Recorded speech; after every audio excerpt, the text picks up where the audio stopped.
Welcome to another episode of Life with Bitcoin, where we delve into the human side of Bitcoin by chatting with one Bitcoiner at a time to discover their life stories, personal growth, and challenges through the lens of Bitcoin. I'm your host, Vivian Jane. Good to be back for another episode. Today, we have the pleasure to have Matteo Pellegrini, the founder and CEO of Orange Pill app. Orange Pill app is a mobile application with the mission to connect as many Bitcoiners as possible in real life. It focuses on empowering the social layer of Bitcoin, just like what we do here at Life with Bitcoin. Matteo was born and raised in Italy, but now lives in the US. He has a background in technology and startups and has been down the rabbit hole of Bitcoin since 2018 after reading Safedean's The Bitcoin Standard. Thanks for joining us today, Matteo. Thank you, Vivian. Thanks for the invite. You built an app called the Orange Pill app. So let's start with your own journey of being orange pilled. Would you share with us a brief story about yourself for your days before you discovered Bitcoin? Yes, no problem. So I was born in Italy, and then classic childhood. I was really interested in economics and slash business, I guess. So I studied economics at the university. In the meantime, I had a company. My first company I started when I was 19, which was, you could say, fashion, e-commerce, eBay, that kind of stuff. Very successful. And then I sold my half of the company to my co-founder, I guess, which was my friend. I was very young, this is 2004. Then moved to London to become a musician. I didn't become a musician, but I started another company in 2008, which was a very large, it ended up being a very large company with a shipping e-commerce, still exists today. Then I sold that in 2012, moved back to Italy for a year. I was gonna do Uber in Italy before Uber, literally like 6 months before. And then unfortunately that didn't work because the technology was not good enough. So after that, I moved to New York and I had a company / technology for indoor food delivery that I ended up working with the biggest theater company on Broadway called Schubert. A lot of fun. Then I sold technology to them, and then I moved to Los Angeles. I took a break from business / startup for maybe 6 years. Yeah, 6 years. 2016 till 2022. I took a break. I did some real estate, some sales, that kind of stuff. And then in 2022, I had the idea of how do we find Bitcoiners in real life? Like, how do we solve that problem? And that's how I got into creating the Orange Pill app. So that's my background. I heard that you have an academic background in economics. How was your university years like studying economics? Well, it was government economics. I don't think in my 3 years of studying economics, I don't think I ever heard of Austrian economics at the university. That's not surprising. Pretty sure. Yeah. Pretty sure I would remember, although, it's a long time ago now, but still. Yeah, I mean, I enjoy studying economics. I was very interested. I would read the book before class. I was very passionate about pretty much so for me, economics it's psychology. Why do people spend their money in a certain way instead of another way? Which, it's psychology pretty much. And so, I was very interested in those kind of aspects of economics, less the math stuff. I wasn't that good at math, like statistics, that kind of stuff. Yeah, I mean, I enjoy studying government economics because I didn't know there was another branch of economics. Because that was obviously before you discovered Bitcoin. So in hindsight, do you think your extensive study in economics helped your understanding of Bitcoin later on? No, zero. How come? It didn't help at all. What? Because in government economics, money is issued by the government. And so when you see a form of money like Bitcoin that is issued by not a government, then if you've been trained or told that money can only come from government, then okay, this doesn't work. In fact, I heard about Bitcoin in 2012 or maybe even 2011. I remember the price was $5, so it was very early days, and I thought it was a scam. In part because I have a background in economics, in fiat economics. Because I was always very I was always up to pace with technology in general, because I had technology companies, e-commerce, and that kind of stuff. But I didn't get Bitcoin until 2017 when Naval Ravikant from AngelList, which I knew from outside of Bitcoin. He posted that thread, very famous thread, and I read it. And that's when I start wondering if Bitcoin maybe was not a scam, because Naval would not promoting a scam. So it took me basically 4 years to even pay attention to Bitcoin from the first time I heard about it in 2012. Is there any specific example you can give us that you really did believe back then when you were going through the program, and later on found it just doesn't make any sense? I mean, I believe everything they told me. Like I was 19, 20, there's no, there was nothing in the back of my mind. It doesn't make sense to me. Then I've learned about Austrian economics, which was a big shock to me. Because, it's like, up is down and down is up all of a sudden. And then things start making way more sense, because I had businesses since I was 19. So I experienced in real life the reality of business, the reality of supply and demand. And then you can apply supply and demand to everything. Like the same with money. There's a supply and demand of money. And if you increase the supply and the demand stay the same, that means the value of the asset goes down. So it's the same concept with government prints money. Unless you have increased the demand, then the value of what's being created, like money, has to go down. Mm-hmm. And so in Austrian economics, they say, well, the government should be out of the business of printing money altogether, which was never even, there's never even a concept, In fact, if I said that to my professor, they would think I'm crazy. Like they would think, no, because you need inflation, you need to stimulate the economy and that kind of stuff. They do believe. It's not like they're making, people believe that. Like it's like one of my uncle teaches economics at the high school level, and I cannot convince him of Bitcoin. I can't. And I've tried many, many times. What is his side of the argument? He cannot comprehend that there could be money outside the government. It just doesn't compute. So because I mean, it's more articulate than that. But the bottom line is that the government should be in charge of money. We should money to stimulate the economy, to get the economy out of crisis. When in reality, it's the opposite. But whatever. See, this is the thing: the debt, if it's repaid with cheaper unit of accounts, then the debt doesn't matter. That's his argument. I mean, that's MMT. That's modern monetary theory. It's the same argument, pretty much.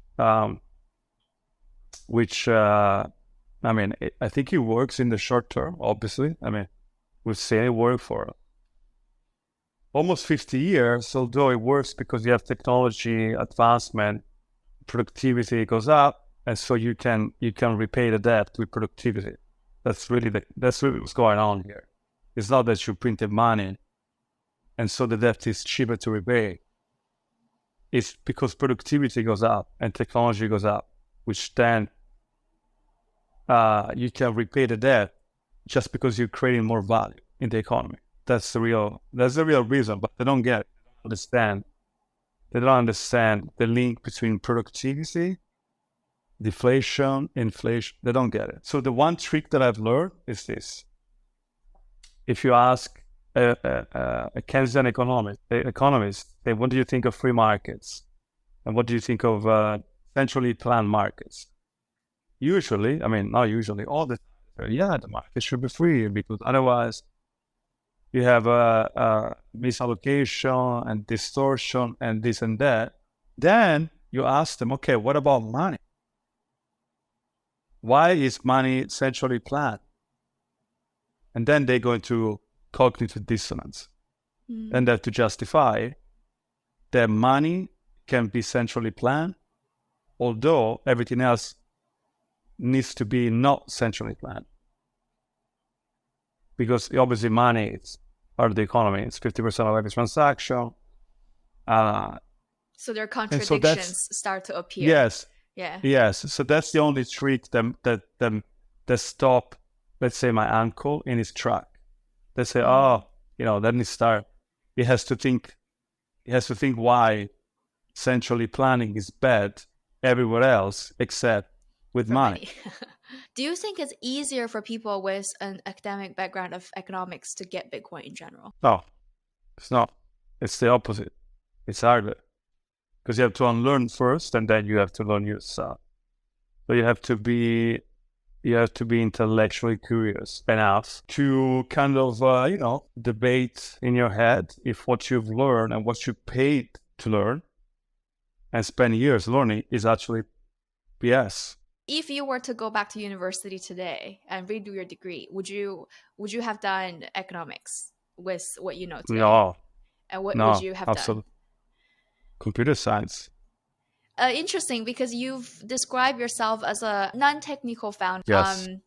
So in this case, you would wish that you're actually coming from a technical background then? Of course. It'll make my life much easier. Well, talking about entrepreneurship, it seems like you're dabbled into a lot of different ventures, and a lot of them are, some of them at least, were successful at a very young age. Did you grow up in a family of entrepreneurs? Like, were you shaped early on to be? Because you said you were an entrepreneur since 19 years old. So where did you get that influence from? That's a good question. I guess one of the reasons is because I'm very independent by nature, and so if you're independent by nature, you have more desire to not be employed. Like you don't want to be employed if you're independent by nature. So that's one of the reasons. And then another reason, again, I was always been fascinated by business and learning why people spend money in a certain way and this and that. And then my first business honestly was an accident. Like my friend was a DJ, and he was teaching me how to be a DJ. So he was teaching me, like, we go to his house, he would teach me how to DJ, but he was like 3-4 years older than me. And then one day he told me about Alibaba. And so, do you know about Alibaba? I said, no, I don't know I was 18, I don't know. And that's how we started the business. We were buying stuff from Alibaba, in China, in Pakistan, and then get the stuff shipped to Italy, and then resell it on eBay. So I would go as a 19 years old boy, I would go to Western Union and wire thousands of dollars every week. And the guy at the Western said, what? They say, are you sure? Are you sure? Are you sure? Like, Yeah, I said, yes, I'm pretty sure. And, but it was very crazy.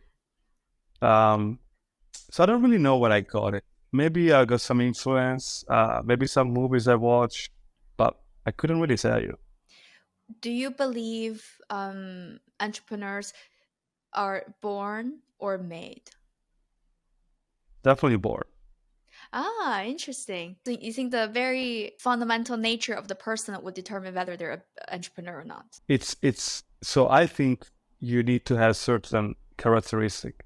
Hmm. Like you need to be able to take risk a lot.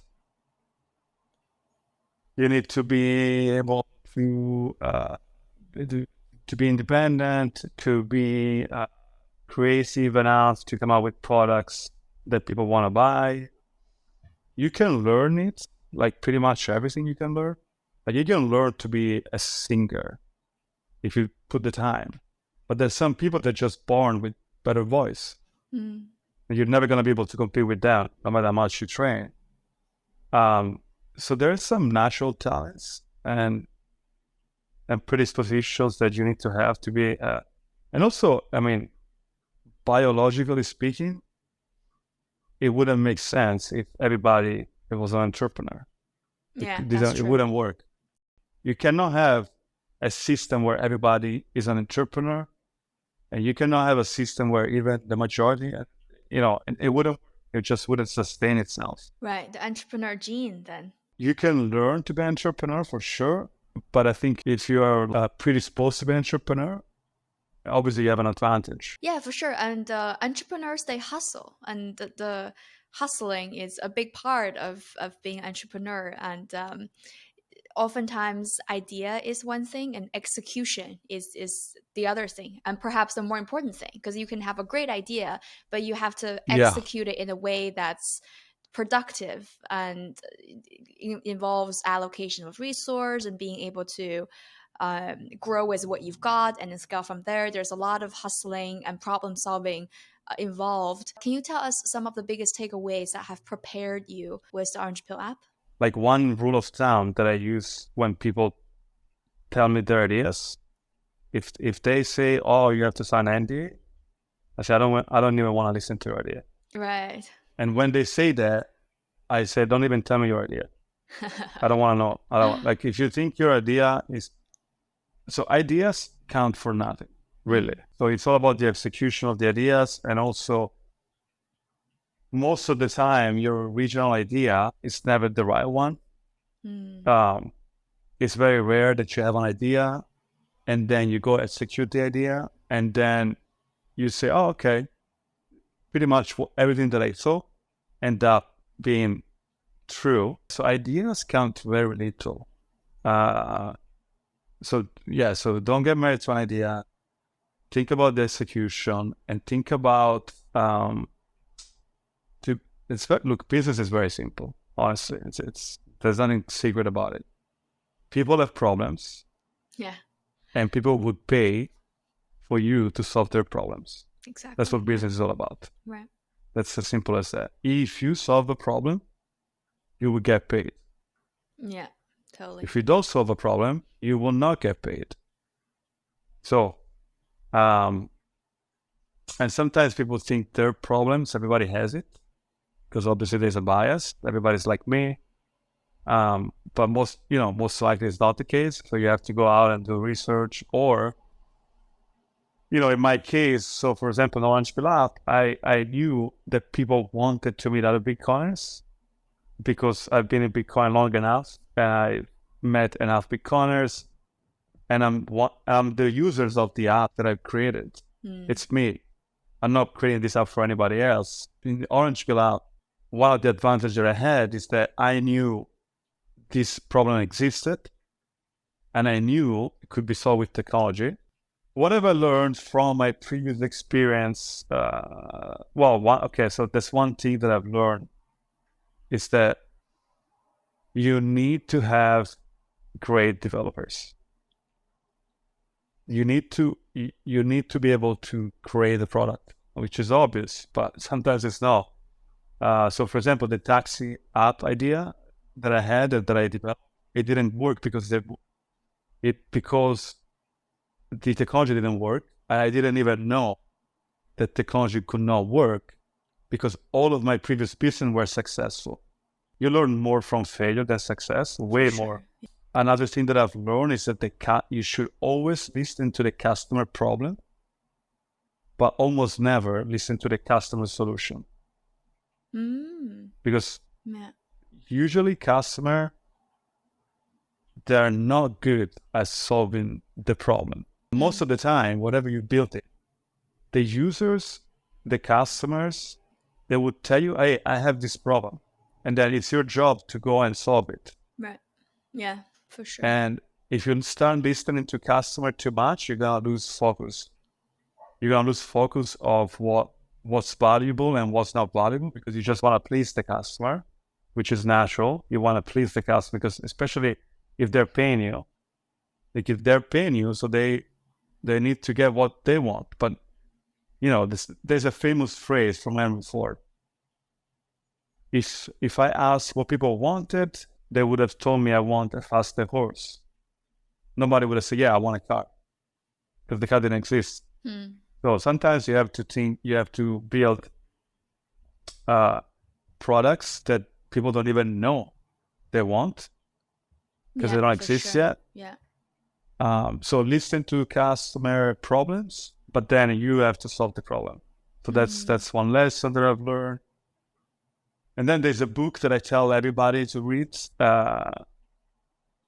It's like people that join Orange Pill app, I make them read that book. Oh yeah. Or if they want, yes, it's a mandatory book to read. Otherwise, they're not gonna join the company. And it's called The 22 Laws of Immutable Marketing.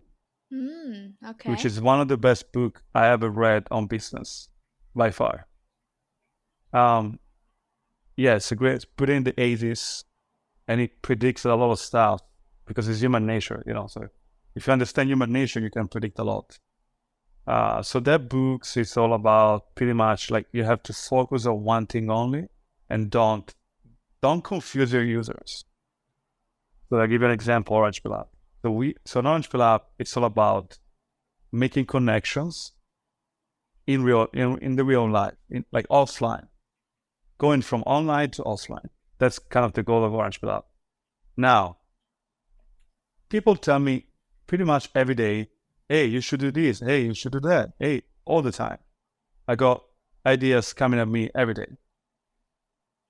And one example, so at one point, I thought, wow, maybe we should put the price of Bitcoin on the app, and that would be an excuse for people to use the app, which sounds good in theory. But then you read the book, and that's a mistake. That's a mistake that pretty much every company does. Even Apple does that mistake, even Tesla. It's just human nature to start thinking, I've been successful doing X, now I should do X plus Y. Because no, you should just focus on what you're doing and just double down. The moment you start doing other products, it's when you lose focus, the user get confused about your company. You have the vision very close to you. Yeah, well, you need to. In order to be successful, you need to create some experience that the user can only have on your platform, on your product, with your product. If you don't do that, you're not going to make it. So what is something unique that you can do on Orange Pill app? You can meet people nearby. They're in Bitcoin. You cannot do anywhere else. You just can't. I heard about your phase of doing shitcoins on the other podcast, but I don't think it's necessarily a bad thing, like besides the part of lost money, because it's hard to, if you think about Bitcoin to a no coiner, it can be very disturbing for how complicated it might have seemed. And it can be a very complicated concept for someone who's not already versed in or interested in economics and society and all that, how that functions. And there's so much noise out there with different coins, and it's almost like you need to, for some people, you have to go through that phase to gain a real conviction and see for yourself there's no second best. Right. So I think it's all a learning curve in a way, just with some expensive tuition, I guess. But in the long run, Yeah, you'd be better off to have that phase earlier on than wondering that's true. about, how it would like to trade these other options, and then towards the later end of your journey, kind of, the timing does matter, I think, in this case. And it's good that you got rid of it quickly before you have your conviction and be able to really focus on building an idea around Bitcoin instead of other areas. So I think there's huge value. It's kind of like, honestly, now that you made me think about it, it's kind of like my entrepreneurial career. It's the same, like you have success and you have failure, and then from the failure you learn a lot, and then you can have success again. So the shitcoin phase, obviously you don't. So the best way to learn why Bitcoin is unique, it's by doing shitcoins. Yeah. It's like if you go vegan and then you feel sick and I say, yeah, okay, veganism doesn't work. I tried. I know for myself it doesn't work. So, I'm whatever. I don't do that. But if you never do that, you might think, oh, maybe that makes sense, or maybe this makes sense. Yeah. It's always good to learn. I mean, it's ideally you can learn from other people's mistakes. Mm-hmm. That's what smart people do. Like you learn from people's mistakes, other people's mistakes, and then, but you don't learn better. You cannot learn more than from your own mistakes. Oh, There's no better teacher yeah, for sure. than your own failure. So the fact that I had a shitcoin phase, then now it gives me the conviction of building an app only for Bitcoiners. Because to be honest with you, and people have told me, oh, you should do the same exact app for Ethereum. People in Ethereum. Of course, yeah. Which wouldn't take much. I would change the name, I would change the colors. Although you have to do the social media promotion, whatever. But technologically, it doesn't. Then you, instead of paying Bitcoin, you're paying with Ethereum. And apparently, there are more people in Ethereum than Bitcoin. Mm-hmm. Because obviously Ethereum has all the other layer 2 shitcoins, whatever. So from a business standpoint, if I didn't care about Bitcoin, it would make perfect sense to have an Ethereum app. But I'm pretty sure that Ethereum is not gonna last long enough. So building on Ethereum, it would be like building on a sinking ship. That you might be able to make money in the short term. Yeah, today Ethereum works, I guess, I don't know. But it wouldn't be a sustainable business that you can run for decades. Like if you build on Bitcoin, of course Bitcoin could fail tomorrow. It's very unlikely, but technically it could fail tomorrow, like pretty much everything else. But if you have conviction that it will not fail, and it's probably going to replace fiat currency and this and that, and there's always going to be more Bitcoiners because it just makes sense. It's just a function of time and education. And then once people go through that, once you're a Bitcoin maxi, you're never going to be not a Bitcoin maxi, as far as I can tell. What is the problem that Bitcoin solves? Fiat, which it's most likely the biggest problem we have as humans. The fact that government can extract time and resources and energy from citizens at will. People don't even know what's going on, inflation, they don't even understand where it comes from. And that these has repercussions that are very profound. You can go down very rabbit holes like diabetes, cancer, climate change for sure, which then create cancer, pollution. So fiat money, it's at the foundation of, I would say, maybe 90% of problems that we have as humans. So, if that's true, and if Bitcoin is the solution to that, then Bitcoin has to be the biggest thing ever by default. So, of course, people, before they get to this point, it takes time and it takes learning, but it's not that complicated. It's not quantum physics. All right, so let's talk about the Orange Pill app. I've been really enjoying the app, and I've had many conversations with Bitcoiners. I remember when we first connected on there, I was telling you how I was blown away by how user friendly it was, and the whole process of signing up, so seamless and really easy. And boom, it's a world of Bitcoiners just simply appears. And then you just mentioned that originally you were thinking about building a dating app for Bitcoiners. And then I remember you said, air quote, women in Bitcoin is more finite than Bitcoin itself. Why do you think Yes. this is the case? Is that the reason why you specifically shift the focus from dating to social? Well, even if there were, honestly, even if there were, let's say 50% of women in Bitcoin, I would still make Orange Pill app as a social network because it's a much bigger mission. Connecting people in Bitcoin for dating plus friendship plus networking plus events, plus we're gonna have a marketplace where you can buy products from Bitcoin company, whatever. It's a way bigger. It's a bigger company. It's a bigger mission. It's a more exciting adventure than just building a dating app. But of course, there are no women in Bitcoin. Now, why there are no women in Bitcoin? I mean, it's quite obvious. It's quite obvious. The same reason why there are no women in gambling, meaning there are more men in gambling than women. There are more men in crime than women, because biologically, men are more wired to take risks than women. And so, which there are very good reasons. Pregnant, and spend 9 months, with a big belly, that kind of stuff. And so Bitcoin it's still, I mean, the volatility in Bitcoin is very high. Even today.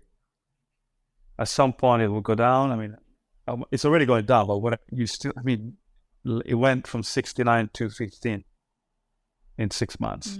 So, like 2022. So that's last year. So the volatility. So yeah, so women are less risk-taking on average. Women are less risk-taking than men, for very good reason. That's my thesis. What do you think? Well, I think it has to do with a lot of the technical part of Bitcoin, because there's Bitcoin can be very technical, like the technology behind it, how blockchain works. I remember when I first got into Bitcoin and I was listening to this podcast kind of explaining blockchain 101 and how the block works and how you mine, and it was very complicated and confusing for me. And that was an instant turn off, I guess, in a way, because I feel like I'm my brain, because I'm not a technical person. I feel like this is something that beyond my understanding, and it doesn't necessarily interest me, the technology side of it. So I was kind of taken aback from it, and I do think a lot of people would share that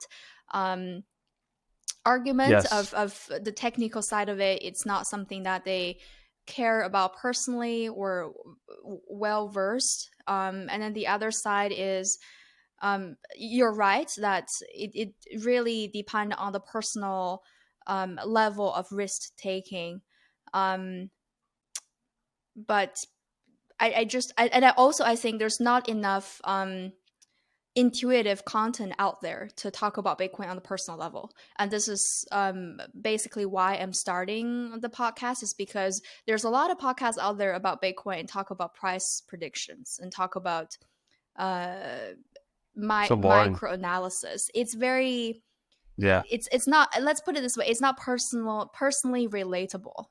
And it Right. can, if you only talk about price and then talk about how chaotic everybody is with bank falling down, and it create anxiety and it creates Right. fractions, versus if you have content about Bitcoin on the topic of personal growth, on the topic of how Bitcoin has facilitated personal transformation and education and financial freedom, and the specific use case of how people in many places are using it out of necessity, then I think it's a stronger argument for people to even remotely start to think about it. And I tweeted the other day and I said, maybe it's an unpopular opinion, but I actually believe that if you read about things on sociology, psychology, and anthropology, it will actually help you orange pill yourself or other people faster than if you have them to read economics.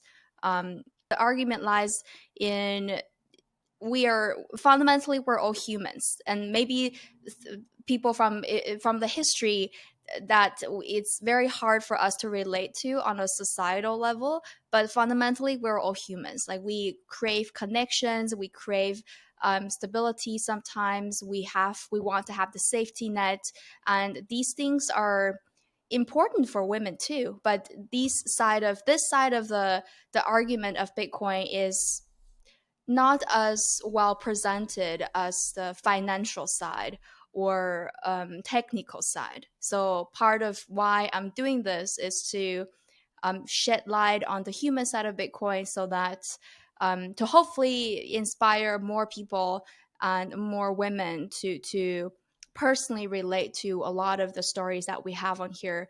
And I believe this way I hope it's going to contribute to a greater population of women Bitcoiners. And I think for now, it's only for now that there's less women in Bitcoin. In no time, there's going to be way more. That's my side of Yeah, the that'd be argument. Yeah. great. Yeah, that'd be great. Yeah, talking about price, it's very boring, and it kind of misses the point Hmm. of Bitcoin. Yeah. In fact, I block on Twitter.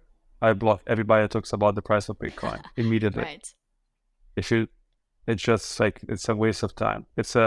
Once you get to a certain point, you understand that the price in fiat of something that is supposed to replace fiat, Hmm. it doesn't make any It's just sense. arbitrary. There's no point. Well, it just, you're measuring something that is, and you're measuring a new system from within the old system, which is what Jeff Booth says all the time, right? You cannot measure a new system from the old system. You just can't. What is the price of Bitcoin in salt? Do you know? No. But salt used to be money, Mm, and we right. don't measure anything in salt Yeah. anymore. So, yeah. So, we are either right or we are either wrong. There's no in between here. There's no. So Bitcoin either wins or loses. Mm. It's a very binary scenario. Bitcoin either becomes the global reserve currency. You can still have fiat on top of Bitcoin. And I think you're already seeing those things coming out with Fedimint, eCash. You can still have fiat on top of Bitcoin, but then you would have a base money that is fixed and, blah, blah. Yeah, so that's the destiny of Bitcoin. Or it just failed.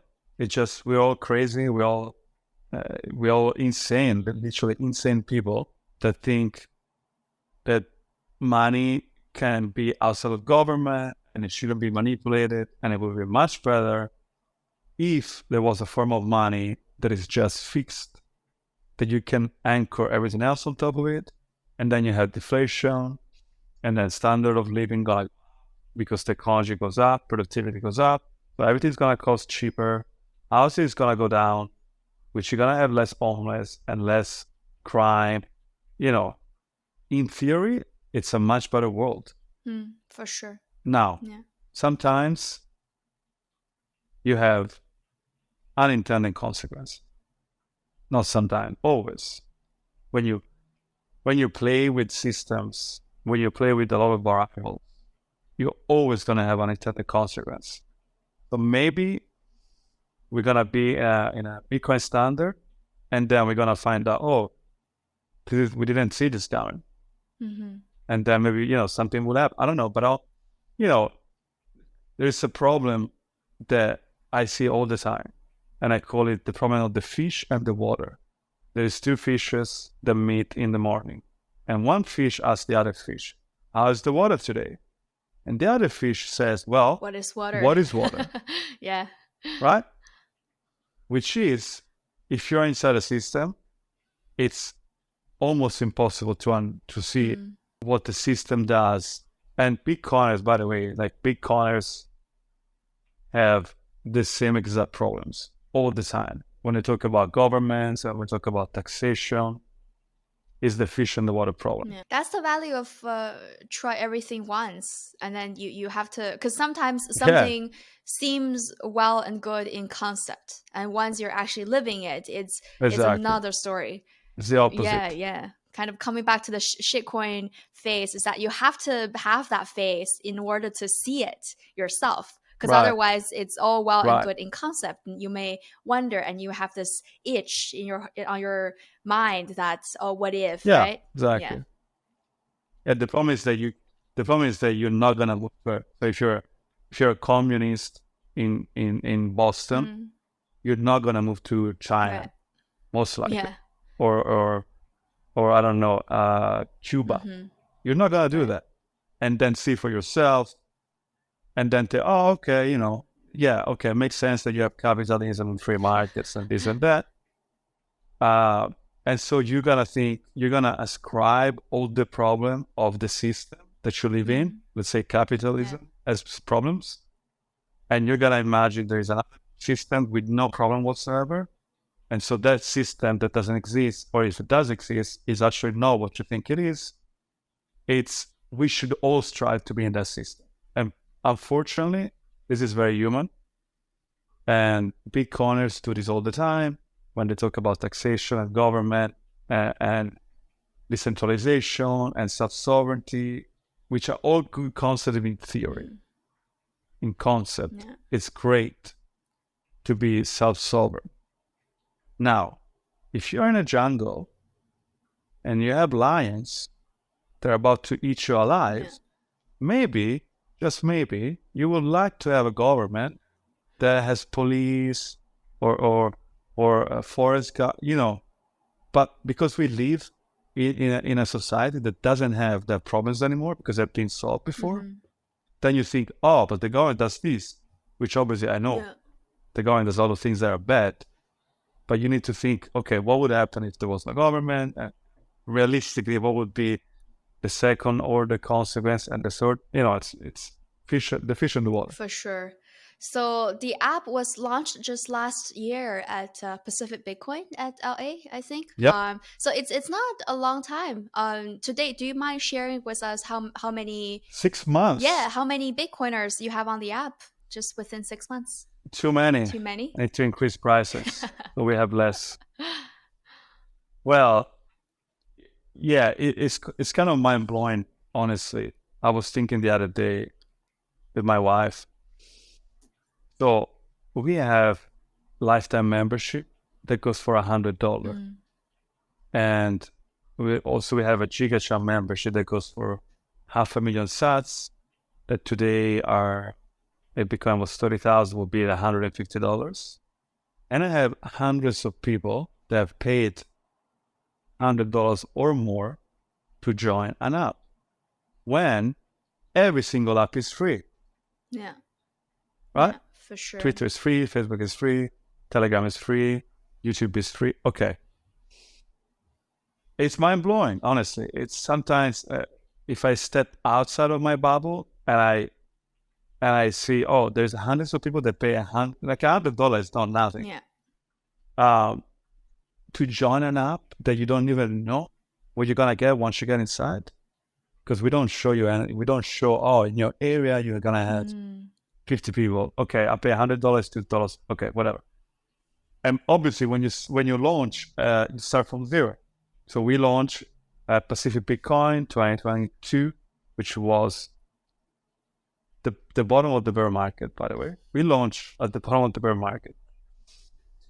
And we had 0 users. I mean, we had some beta users, but whatever. And then we got picked up by Bitcoin Magazine when we launched. So on the first week, we had like 300 users in 1 week, Right. which was great. But this is global. So it's not a lot. Right. So in some countries, even today, I think, like in Iceland, so there's a guy in Iceland. It's only him, as far as I know. So he's the only guy in Iceland. He's not going to meet anybody, but when he travels, it's great. He can meet people. If he goes to a big conference like Miami, you can be at the hotel. You don't have to pay the tickets for the conference. And you can be at the hotel, and the paywall is very counterintuitive. But when I will sell this company or whatever, retire from CEO, I will write a book about the paywall, because the paywall solves so many problems and have so many second order. And okay, I'll give you an example. I'm pretty sure we made the record for 100 5-star reviews in less than 100 days from launch. So Orange Pill Up, when it was 100 days old, had more than 100 5-star reviews, which has got to be a record. Being a paid app. No. It's got to be a record for any app. Right. Because you don't, like, I don't know, are you on Twitter? I'm on Twitter, yeah.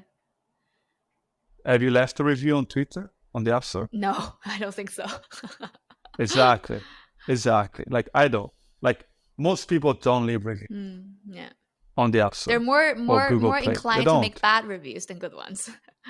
Exactly. It's of course this is for all kind of reviews, right? Yelp. Anyway, there's a bias. If you're really unsatisfied, you're gonna vent, whatever. Orange Pill App, when it was 100 days old, had more than 100 5-star reviews, which I'm very confident it has to be a record. Now, why is that? What do you think is that? Because it's not the best app ever. I think you're tap into the market with a much needed product that people are craving for a long time. So you've pinpointed a need, a social need that Bitcoiners have, but that are lacking.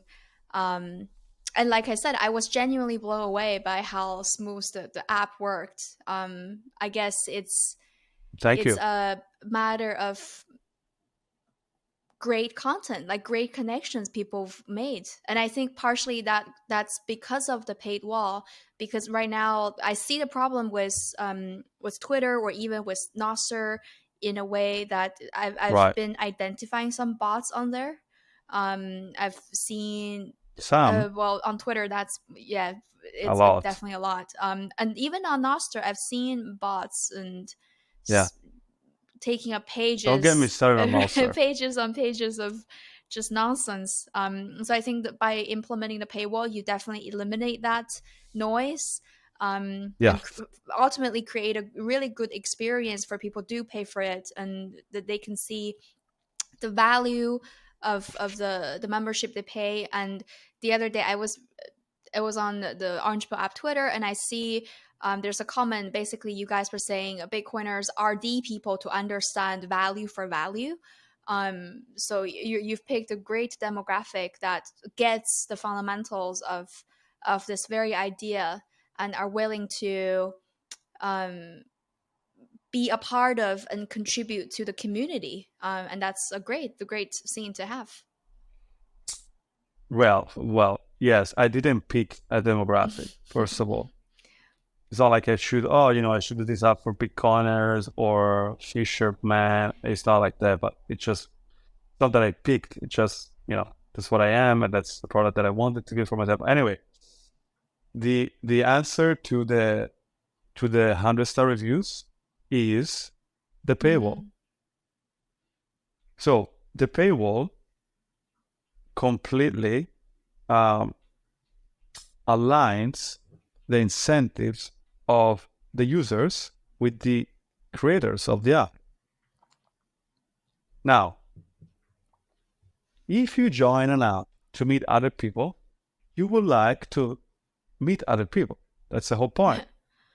Now, the more people are on this app, the higher the chance you're going to meet somebody that you actually have a good time with. So your interest as a user of the app is that there are as many people as possible. Yeah. Now, one of the way to get more people to the app is to leave a review. 5-star reviews. Because then the algorithm on the App Store is going to promote this app. So because you paid to join an app, especially at the beginning, because, think about it, 100 days is 3 months. So most likely you joined the app and there was nobody nearby.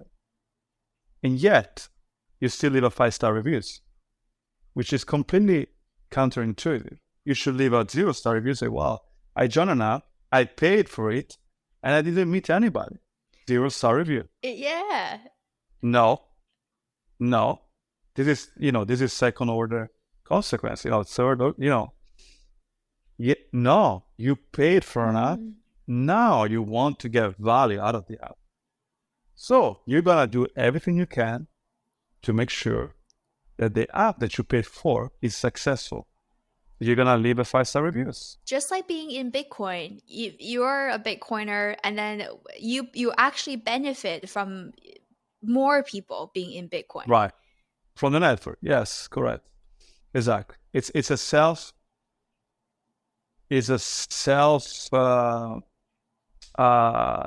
incentive alignment. So if I didn't have a paywall, let's think from first principle. So let's say I do Orange Lab without the paywall.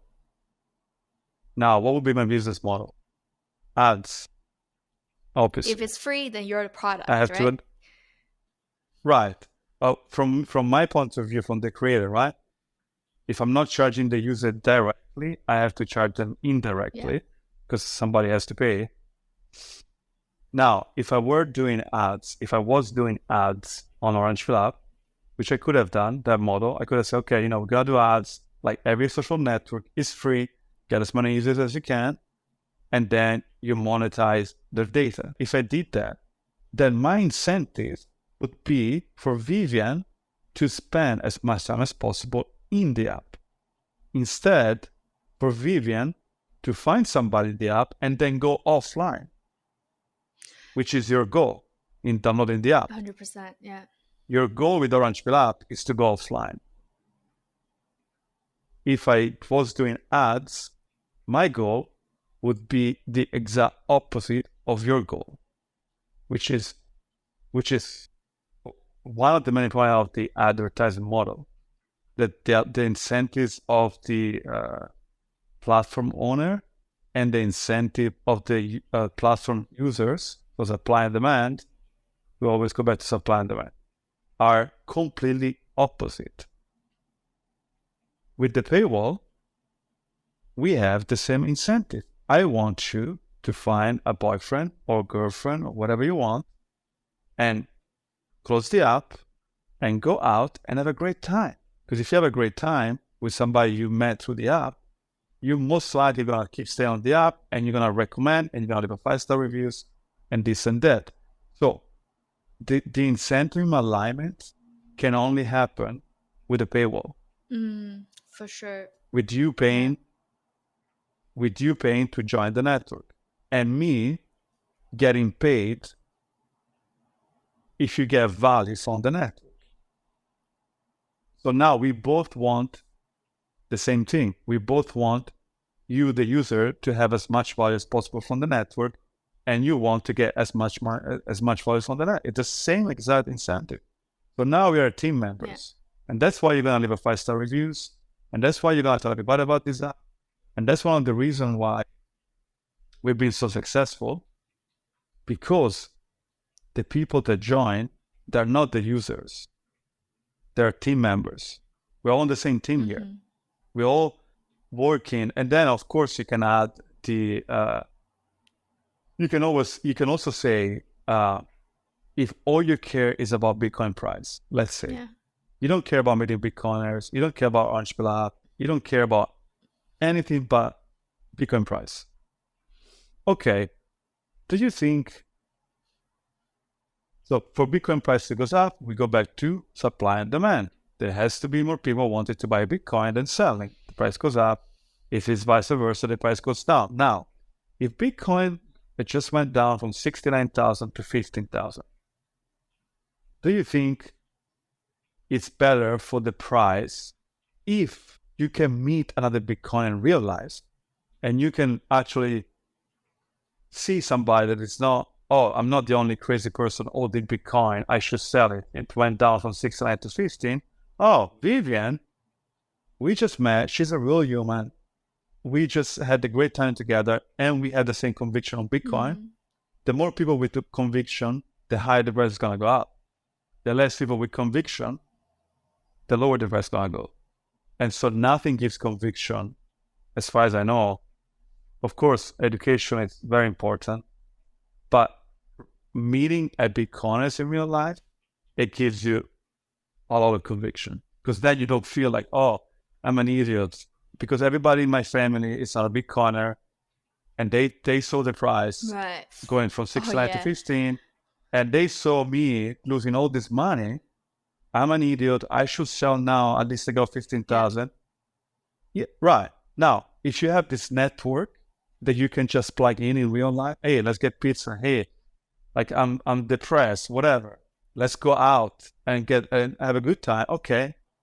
Now, the network effect increases because you create this in real life connection. Mm-hmm. So there's a lot of elements to Orange Pillar. There's many elements. That's why I want to write a book at some point that goes into all these different elements that I've even I couldn't foresee, because obviously you can't foresee. Like even Satoshi, I'm sure didn't foresee that Bitcoin mining would be a driver for renewable. I don't know. Maybe did. I don't know. There's so yeah. So the paywall create a unique experience, attract certain kind of people that will then help the network grow. For sure. So it's a flywheel. Yeah, that goes to the social layer of Bitcoin you were talking about. How do you define the social layer of Bitcoin, and why do you think the social layer of Bitcoin is important? If you look at history, and if you look at all the ideas that have changed the world, which are most of them are religious ideas, like in Christianity and Islam and Judaism, are they as ideas, whether you believe in God or not, nothing has changed the world as much as those ideas. If you study them, you will see that they all have a social layer. The church on Sunday, the mosque on Friday, the synagogue on Saturday. So you need to have a social layer because we are social animals. So as long as we stay humans, which I don't know, maybe it's not going to be for a long time, who knows? But if we stay humans, then we need a social component for an idea to become revolutionary. Like, so Bitcoin, obviously, the idea of the separation of money and state, it's revolutionary. Like, so Bitcoin is a revolutionary idea. For revolutionary ideas to be able to succeed, you need to have a social layer, because we are social animals. And again, conviction, you can coordinate better, you can talk in private, which you cannot do online anywhere. It gives a lot of value to the idea to be able to, and so in Bitcoin, you could see a lot of religious component. For example, the laser eyes. Now, the laser eyes is a religious component. Now, most Bitcoiners would not like that. But if you are a Muslim, let's say, if you're a man, you wear a long beard. If you're a woman, you might have a burqa or some veil. Okay? This is a signal. You're signaling that you're part of the same tribe. If you're a Christian, you have the cross. If you're a Jew, you wear the yarmulke. There's signaling that allows you tribe members to identify each other as fast as possible. Oh, this guy is like me because he's a Muslim, or is a, and you're having different, communists have their flags and their symbolism. So there's symbol. So the laser eyes is a religious phenomenon that is emergent from these ideas. Okay, how do we identify it?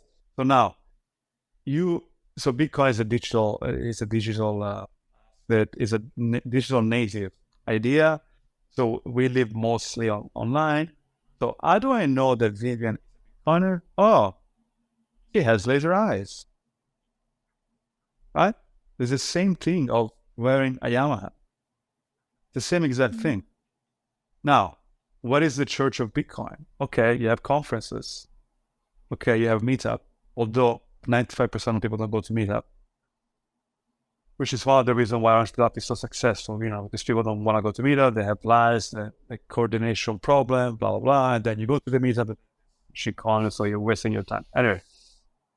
And so, so the social layer is crucial for Bitcoin to be successful. Like, if we stay online, we're not going to win. For sure.